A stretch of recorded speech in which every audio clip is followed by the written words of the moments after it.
Selamat datang kembali pemirsa, selamat bergabung dengan channel Menuju Pemilu 2024. Bersama saya Putut Al-Huda, dalam beberapa menit ke depan saya akan membawakan berita terhangat terupdate di hari ini, yaitu politik dan artis. Silahkan tonton video ini sampai selesai agar tidak gagal paham. Salam waras, salam NKRI. Puan dan kekuatan di luar partai. Cita-cita yang jauh lebih besar daripada hanya memuaskan angka-angka elektabilitas. Dari mimbar utama, mata Ketua Umum PDI Perjuangan, Megawati Soekarnoputri, tajam menatap kader-kadernya saat Kongres Partai di Sanur, Bali, 2010 silam. Dalam kesempatan ini saya perlu tegaskan bahwa cita-cita yang melekat dalam sejarah partai kita jauh lebih besar dari sekadar urusan kursi di parlemen, sejumlah menteri, ataupun Istana Merdeka. Kita diajarkan dan ditakdirkan oleh sejarah bahwa perjuangan mengangkat harkat martabat wong cilik seperti yang dilakukan Bung Karno adalah lebih utama dari urusan bagi-bagi kekuasaan, tegas Megawati. Hal yang disampaikan Ketua Umum PDI Perjuangan saat Kongres bertema berjuang untuk kesejahteraan rakyat itu pasti masih diingat oleh kader Banteng yang hadir di Kongres ketiga, termasuk Puan Maharani yang bertugas sebagai Ketua Pelaksana. Apa yang disampaikan Megawati sebetulnya mengamplifikasi pesan Bung Karno. Dalam mencapai Indonesia Merdeka, Bung Karno pernah menyebut bahwa partai politik harus bisa menuntun rakyat jelata menuju kemenangan, menjadi pelopor rakyat menuju maksud dan cita-cita. Well nu, bagaimanakah kita bisa menjelmakan pergerakan yang onbeus dan ragu-ragu dan raba-raba menjadi pergerakan yang beus dan radikal? Dengan suatu partai yang mendidik rakyat jelata itu ke dalam kebewustaan dan keradikalan.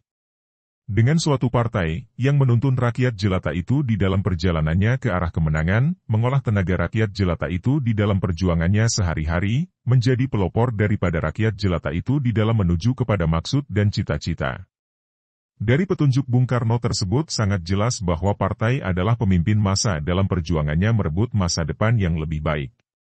Kondisi jelang pemilihan presiden 2024 akhirnya menjadi refleksi terpenting bagi kader Banteng atas petunjuk Bung Karno dan isi pidato Megawati Soekarnoputri saat Kongres 2010 tentang arah partai, arah PDI Perjuangan.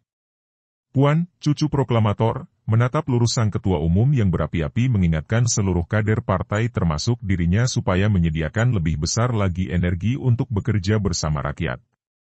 Puan pasti tidak menduga bahwa 12 tahun setelah pidato itu, pada 2022 ini dia akan menyaksikan partainya ada dalam persimpangan adu dua kekuatan besar yang dapat membuat partai ini berubah arah.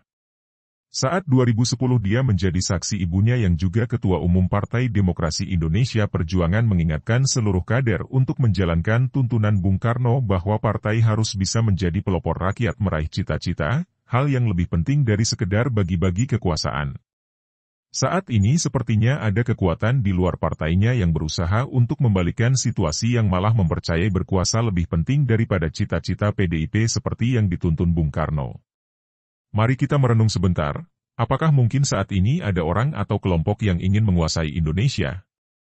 Bila ada, bagaimana caranya?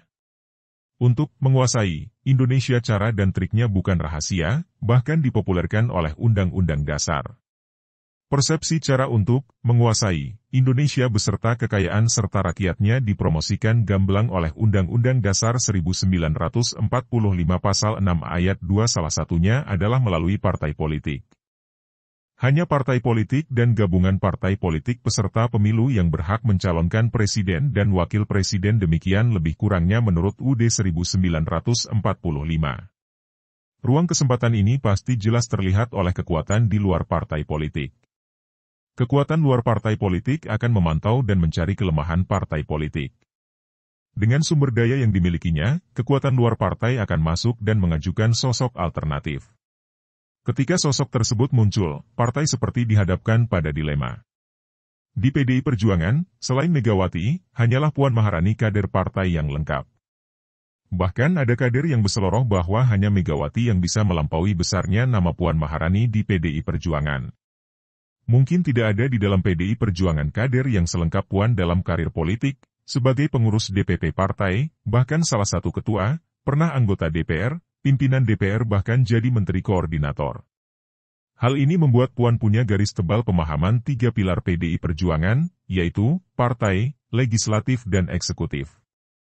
Apakah hal tersebut merupakan tanda nyata bahwa Puan adalah pribadi yang dipersiapkan oleh partai? Sebagai kader, Puan tentu patuh, tegak lurus dengan aturan partai. Namun dalam perjalanannya muncul sosok yang tiba-tiba saja melesat menaiki kurva hasil survei yang mungkin dibekingi kekuatan luar partai politik tadi. Sosok yang tiba-tiba itu merasa menjelma menjadi kekuatan baru yang dicitrakan lebih besar dari partai. Narasi-narasi berkembang di ranah publik, membuat partai dalam kesulitan, tidak memilih dikatakan tengah melawan kehendak publik, dan akan nyungsep elektabilitasnya. Sementara jika memilih, maka partai yang punya ideologi dan sejarah panjang, akan segera bertransformasi menjadi sekedar peserta pemilu penyedia tiket semata. Lantas ada pertanyaan besar, mengapa Puan Maharani yang jika adalah kader yang dipersiapkan partai dengan tahapan-tahapan khusus hingga saat ini belum memiliki elektabilitas minimal sama tinggi dengan sosok lain yang tiba-tiba tadi? Apa sebenarnya yang tengah terjadi? Apakah karena partai memang belum mengerahkan seluruh sumber daya yang dimilikinya? Ataukah ada faktor lain? Sebelum menjawab pertanyaan di atas ada baiknya kita juga bertanya, kenapa ada sosok selain Puan yang memiliki elektabilitas tinggi, bahkan melebihi elektabilitas partainya sendiri? Apakah keadaan dapat dikatakan sebagai tengah bekerjanya rencana lain yang berbeda dengan rencana partai? Atau apakah yang tengah berlangsung ini memang dipercaya sebagai sebuah proses alamiah belaka?